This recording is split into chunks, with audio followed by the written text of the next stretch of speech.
Well, for more on Japan's booming tourism sector, we're joined by travel expert Mark Murphy. Mark, welcome back to the show. Thanks, Rochelle. Now, Japan has seen a surge in inbound visitors. Where are they mainly coming from, and what's the main appeal of coming to Japan? Well, we talk about food in the fish market, so the food is fascinating, the culture is fascinating.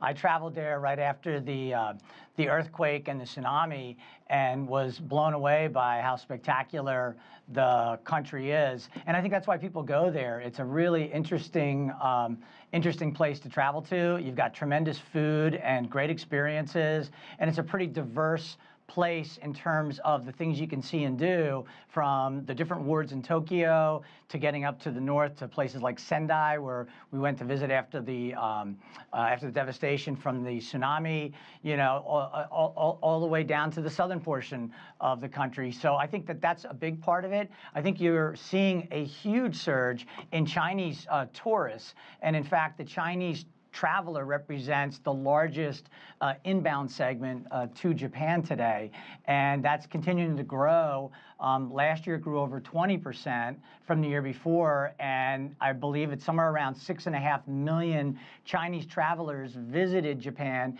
in 2016, and that's going to grow again close to 20% again this year based on the current trends through June.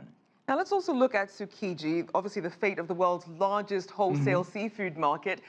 In central Tokyo, now reports are saying it may relocate and then reopen as a food theme park within the next 5 years. Why is there so much controversy about this? Well, you know what? It's such a tradition. I went there years ago and experienced the fish market, and it's just utter chaos. I mean, you're dodging these vehicles that are moving fish and crates and everything else and ice around. And as tourists, you're actually getting in the way of folks doing their business. But it's such a huge place, and there's so much interest in it that they can't keep the tourists out, and it's become a magnet for them. The key is the wholesale portion of it is still very restricted. The outer part of it, where they have the different shops and the food stalls, and you can also see a lot of the work taking place, is there. So it was on my bucket list when I went to Tokyo. I had to go. I think that's how most people go. And then, of course, there's a business that develops around it. Tours revolve around it. So when you book a trip to Tokyo, many times they're going to ask you if you want to do a tour of the fish market. And who wouldn't want to do a tour of a place that does $7 billion worth of transactions in a year, and economically is huge to Japan because it represents about, all the way down the line, somewhere close to 60,000 jobs are impacted by that standalone fish market that you know in Tokyo.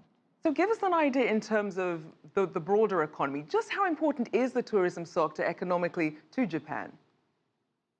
Well, you know, the overall number in terms of their GDP is still single digits, but what a lot of countries are realizing, just like Japan, one of the best things to do to bring in currency and to actually drive their economy is travel and tourism. So you're seeing many countries around the world embracing tourism, understanding that it helps overall with the infrastructure projects, because you're going to want to have great infrastructure for travel and tourism. The beauty of Japan is their infrastructure with the high-speed trains and getting around the country are superb. So it's a fantastic place to travel. And then those dollars that are brought in, the economic impact, everybody from the waitress at the restaurant to the food service companies that provide for the restaurants to the taxi drivers, you know, to the retail stores for the shopping. Because, you know, the interesting thing about the Chinese tourists, they represent about 26% of the folks coming into the country in Japan, but they represent almost 40% of the spending.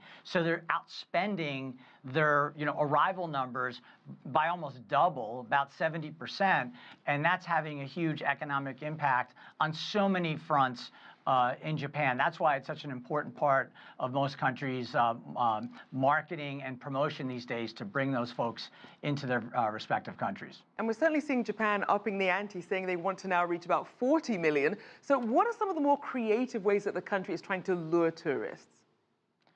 Well, what's happening is you're seeing an intra-Asia, people may come for, you know, a 3-night, 4-night, 5-night type of experience.